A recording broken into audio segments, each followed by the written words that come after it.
तो last video तक acid complete हुआ था, इस वीडियो से हम बात कर रहे हैं बेस की। तो बेस क्या है पहले हम जानेंगे सिंपल तरीके से और बाद में टेक्निकल तरीके से। तो पहले हम बात कर रहे हैं सिंपल तरीके से। तो सिंपल मेथड में अगर बोल रहे हैं कि बेस क्या है, तो ऐसे सब्सटेंस जो टेस्ट में कड़वे होते हैं, जैसे एसिड टेस्ट में खट्टे थे, सॉर इन टेस्ट, ऐसे ही बेस क्या है टेस्ट में कड़वे होते हैं, which are bitter in taste, ठीक है, एंड स्लिपरी इन टच। जैसे साबुन है, हाथ पे लगाते हो तो कैसा लगता है, फिसलन सी आती है उसके हाथ में, ठीक है।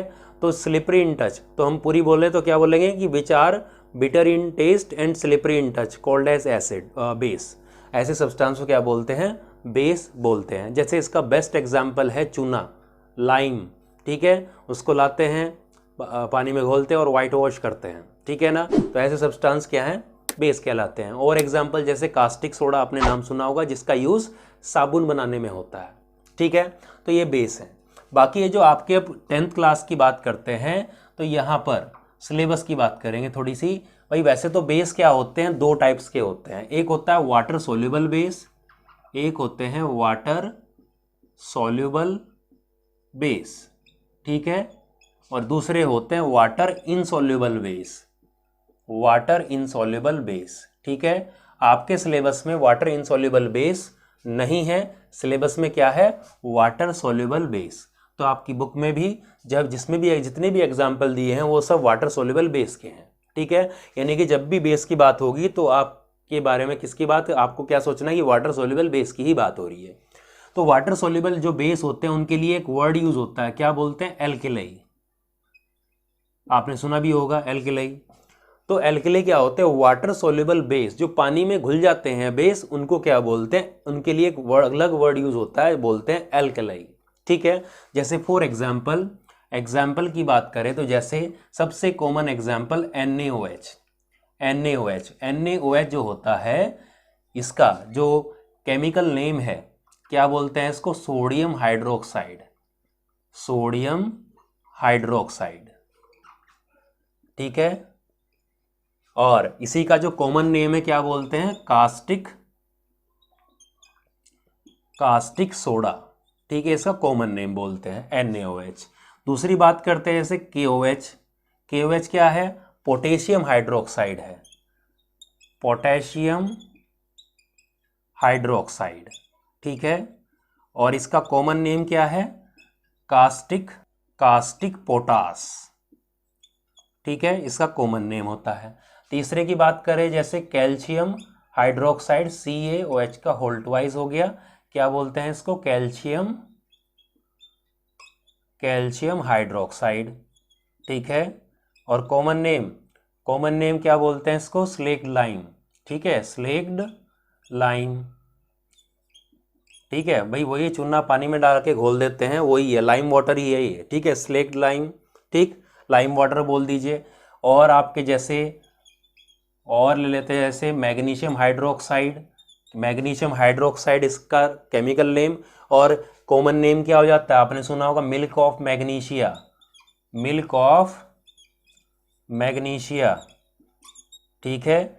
यानी आपने सुना होगा भाई जब एसिडिटी होती है तो इसको क्या करते हैं, हम यूज़ करते हैं पीने के लिए, जिससे एसिड न्यूट्रल हो जाता है। तो हम ये भी बोल सकते हैं, यहाँ से एक डेफिनेशन और आ गई बेस की, कि बेस ऐसे सब्सटेंस हैं जो एसिड को न्यूट्रलाइज कर देते हैं, उसके इफेक्ट को कम कर देते हैं, उनको भी बेस बोल सकते हैं, ठीक है ना। जैसे मिल्क ऑफ मैग्नीशिया यूज़ करते हैं, या कोई भी यूज़ कर सकते हैं।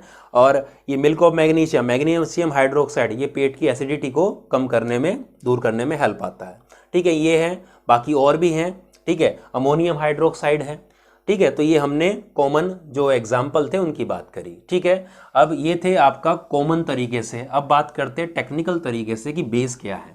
और टेक्निकल तरीके से करेंगे तो वही अर्हीनियस की बात करेंगे, जैसे एसिड की बात की थी। तो अर्हीनियस ने एसिड की डेफिनेशन कैसे दी थी और बेस की डेफिनेशन कैसे दी थी। तो नाम था साइंटिस्ट का, पहले भी लिखा था, स्वांते अर्हीनियस, ठीक है, अर्हीनियस। तो अर्हीनियस ने बेस के बारे में क्या बोला, एसिड बोला था कि सब्सटेंस विच के वो hydrogen ion when dissolve in water, पानी में घोले जाने पे जो हाइड्रोजन आयन देते हैं। और ऐसे सब्सटेंस जो पानी में घोले जाने पर हाइड्रोक्साइड आयन देते हैं, the substance which give hydroxide ion when dissolve in water are called base. यानी कि ऐसे सब्सटेंस जो पानी में घोले जाने पर हाइड्रोक्साइड आयन देते हैं, OH आयन को क्या बोलते हैं, OH के ऊपर जो माइनस है हाइड्रोक्साइड आयन बोलते हैं। ठीक है, लिख देता हूँ, क्या बोलते हैं इसको, हाइड्रोक्साइड आयन। तो हाइड्रोक्साइड आयन जिस भी सब्सटेंस से निकलेगा जब पानी में घोलते हैं तो उसको क्या बोलते हैं, बेस बोलते हैं। जैसे फर्स्ट एग्जाम्पल NaOH है, पानी में अगर घोला जाएगा, इसको वाटर में अगर घोला जाएगा तो क्या बनेगा, Na प्लस, ये दे दिया ना, देखो इसने क्या दे दिया, OH दे दिया हाइड्रोक्साइड। दूसरे की अगर बात करें जैसे कैल्शियम हाइड्रोक्साइड, ये क्या देगा भाई, पानी में घुल सकता है, क्योंकि हमने बोला कि जब भी बेस की बात करेंगे यहाँ पे सिलेबस में आपके वाटर सोल्यूबल बेस है, एल्कली है। ठीक है, तो यहाँ पर अब ये क्या बन जाएगा, ये जैसे कैल्शियम प्लस हाइड्रोक्साइड, ये देखो फिर आ गया यहाँ पे, बैलेंस कर सकते हैं, बैलेंस नहीं कर रहा हूँ अभी। ठीक है, उसके बाद में जैसे हम लेते हैं Mg, मिल्क ऑफ मैग्नीशिया था, मैग्नीशियम हाइड्रोक्साइड, ये किस में हो जाएगा, Mg2+ और OH हाइड्रोक्साइड, फिर आ गया यहाँ पे ये। ऐसे ही आप कोई सा भी लोगे वाटर सोल्यूबल बेस, उसमें क्या है, आपको क्या दिखाई दे रहा है, आपको ये देखो ये चीज़ कॉमन दिखाई दे रही है, सब में हाइड्रोक्साइड आयन आ रहा है। तो ये एक टॉपिक यहाँ से ये भी हुआ कि जैसे एसिड का किया था कि क्या एसिड में कैसी क्या चीज़ें कॉमन है, ऐसे ही बेस में क्या कॉमन है होता है, हाइड्रोक्साइड आयन कॉमन होता है। यानी कि ये देखो सारे सब्सटेंस, जो भी सब्सटेंस पानी में घोलने जाने पर हाइड्रोक्साइड आयन देते हैं उनको हम क्या बोलते हैं, बेस कहते हैं। ठीक है, बेस कहते हैं। ठीक है, यहाँ तक ये हुआ आपका बेस के बारे में। ये डेफिनेशन किसने दी थी, अर्हीनियस ने दी थी, एसिड और बेस दोनों की आयंस के बेसिस पर। ठीक है, अब बात करते हैं कि भाई ये जो बेस हैं ये स्ट्रॉन्ग और वीक हो सकते हैं, बिल्कुल हो सकते हैं। जैसे एसिड थे, acid strong acid weak acid थे, ऐसे ही स्ट्रॉन्ग बेस और वीक बेस ये भी हो सकते हैं।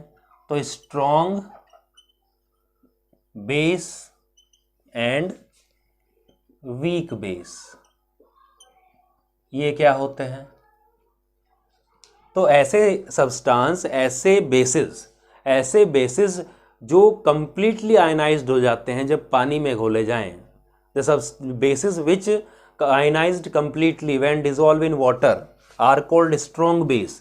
जो कंप्लीटली आयनाइज्ड हो जाते हैं,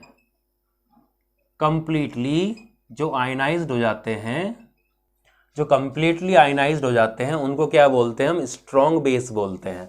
और जो कंप्लीटली आयनाइज्ड नहीं होते हैं उनको हम क्या बोलते हैं, डू नॉट आयनाइज्ड कंप्लीटली, उनको हम क्या बोलते हैं, वीक बेस बोलते हैं।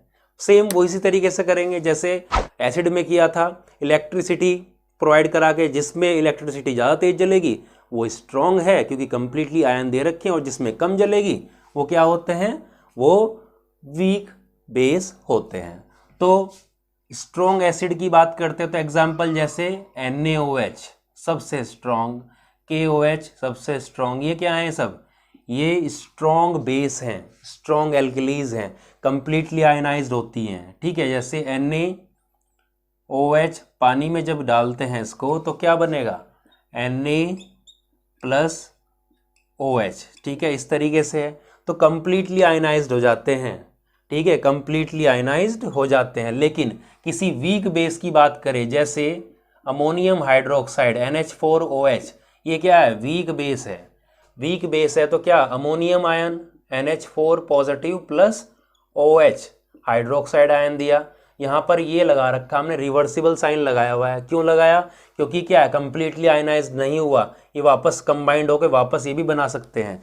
कंप्लीटली आयनाइज्ड नहीं हुआ है, यानी कि इसके सॉल्यूशन में, NaOH के सॉल्यूशन में अगर हम क्या करेंगे, वही सर्किट बना के NaOH ले लिया इसमें, और सर्किट बना के से तार जैसे सर्किट पहले बताया था, बल्ब वगैरह अगर ग्लो करेंगे इसमें डाल के तो तेज़ी से ग्लो होगा, इसके सॉल्यूशन में कम तेज़ी से ग्लो होगा।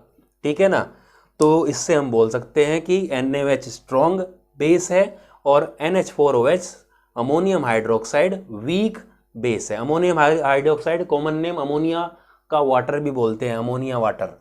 ठीक है, अमोनियम हाइड्रोक्साइड ये वीक बेस है। इसके अलावा अगर वीक बेस की बात करते हैं तो मिल्क ऑफ मैग्नीशिया जो MgOH है वो भी क्या है, MgOH जो है वो भी क्या है, वीक बेस के अंदर आता है।